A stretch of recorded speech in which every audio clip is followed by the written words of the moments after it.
Right then, United about to complete the medical of Diego Leon, which will be a much anticipated signing for United. Now, everyone's like, right, can we get him in the team then?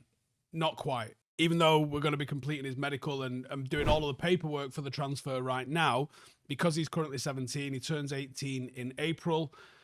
There's no way for Manchester United to register him. You're not allowed to register players under 18. And once he is 18, we're out of the window that we can register players. So it's going to be a summer when we see him. So just because he's signing, let's talk about what to expect from him and what we might be seeing from him going forward. So I'll start with physicality. Now, he is an athlete.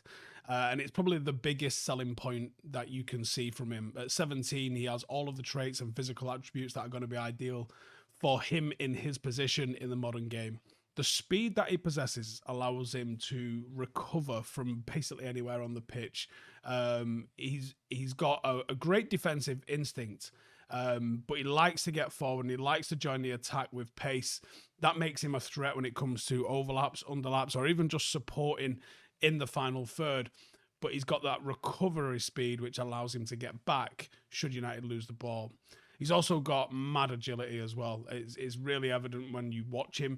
He's got the ability to navigate through tight spaces. He's got the control to keep the ball with him when he does that.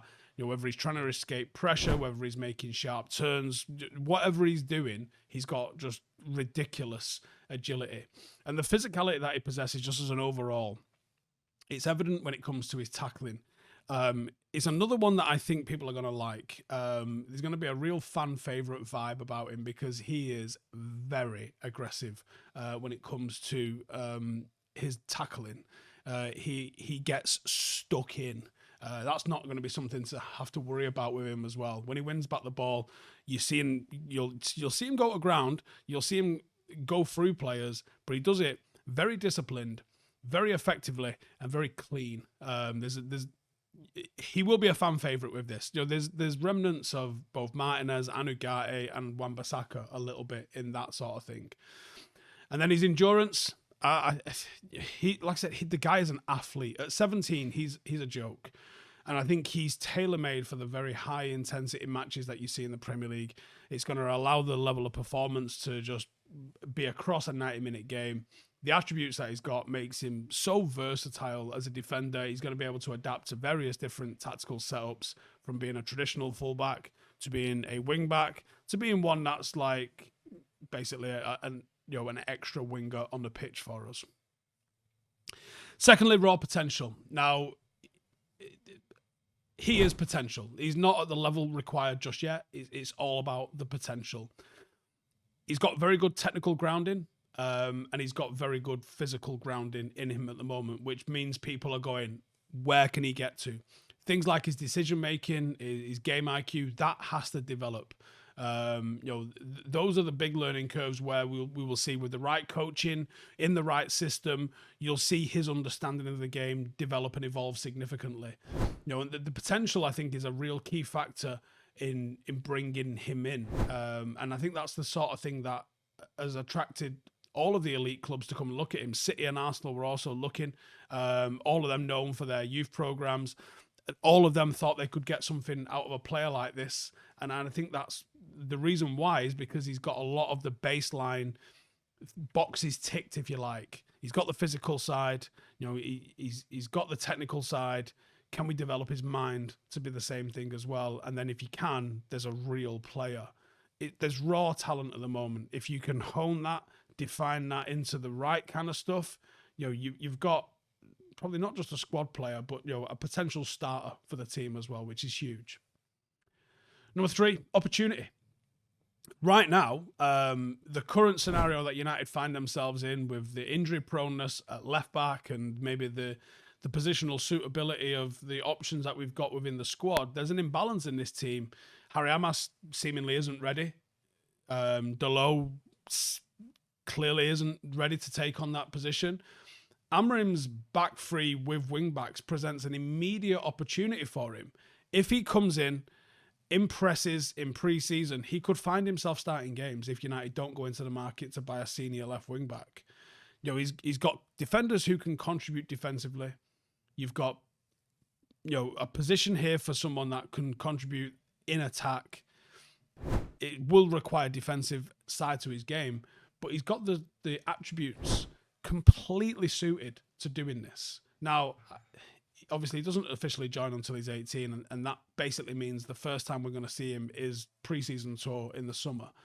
But he could be accelerated. We've seen this sort of signing from United before, and I poured a little bit of water on it last week, and some people seen their arse with that. But it's the truth.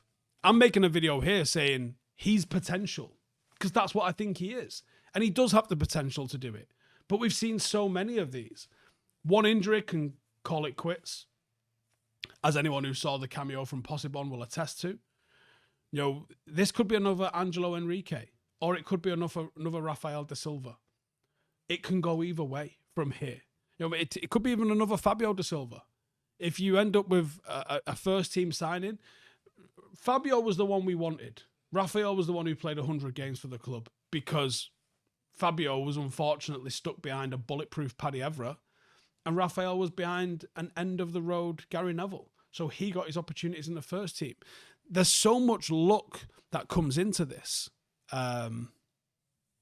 It's just one of those. He's got the potential to do this, but there's so many things that have to happen. There is a massive opportunity here. It's not just about filling a gap. There's a long-term hole that no one has stepped up to take yet. United are going to require a left-back or a left wing-back for the next decade. It could be Diego Leon, but it might not be Diego Leon. That's what it's an opportunity, certainly not a guarantee. South American Fire. Now, there's a lot of stereotypes that exist about South American footballers, and I think every South American footballer that we sign generally bucks some of the stereotypes, but not all of them. I would say outside of Forlan, every South American that United have signed has had South American fire in them. They've all been a little bit unhinged. And when you look at the more recent ones from Antonio Valencia, it was as hard as a coffin nail, to the likes of Martinez and Ugarte. Just there's a raw passionness about the game that I love. And I'm hoping that's what we get with Leon as well. Technically expressive, passionate about the game. The fire's not just about being aggressive, but also about the creativity which they play the game, and the bravery in which they play the game as well. Defensive duels are marked by tenacity and desire. Pressing opponents is an attitude kind of thing as well. That aligns with total modern defensive strategies, but that's also inherent in Leon's game. Going forward, he's obviously offensive in the manner that he plays the game. You're requiring moments of individual brilliance from a player that'll be in, left wing back is an offensive role. You're going to require him to take people on. A little bit of expression that we love would be fantastic from him here. He's got a cultural background that brings a little bit of a sense of work ethic and resilience, traits that could work real well. And there's been some massive fan favourites from Rafael through Valencia. And even Tevez while he was here, there was the way in which he played the game at United couldn't really be faulted. If he ends up in that category and less of the Kleberson category, I think we'll be happy days. And finally, you've got his education at Carrington. Carrington's not just a facility, but it is a footballing education centre. And for Leon, you're going to have access to some of the best coaching, medical and sports science support in the world. His education can and should involve individual development plans that are going to get tailored to getting the best out of him, focus on his strengths, improve his areas for improvement, improve his tactical understanding, get him to learn United's philosophy, the manager's philosophy, how to execute that, improve his physical conditioning and injury resilience, which is something that I think United absolutely have got to work on. Get him used to the physical demands of the Premier League. Get him used to the mental demands of playing for Manchester United and the pressures that come with playing for Manchester United. Get him doing all of those sorts of things, and then get him mentored from some of the most experienced players in the game and the staff, and see if we can create a footballer that can go on and play for Manchester United first team, because he's got a chance. He's got the technical ability. He's got the physical ability. Can we develop the other side of him and get a player out of him?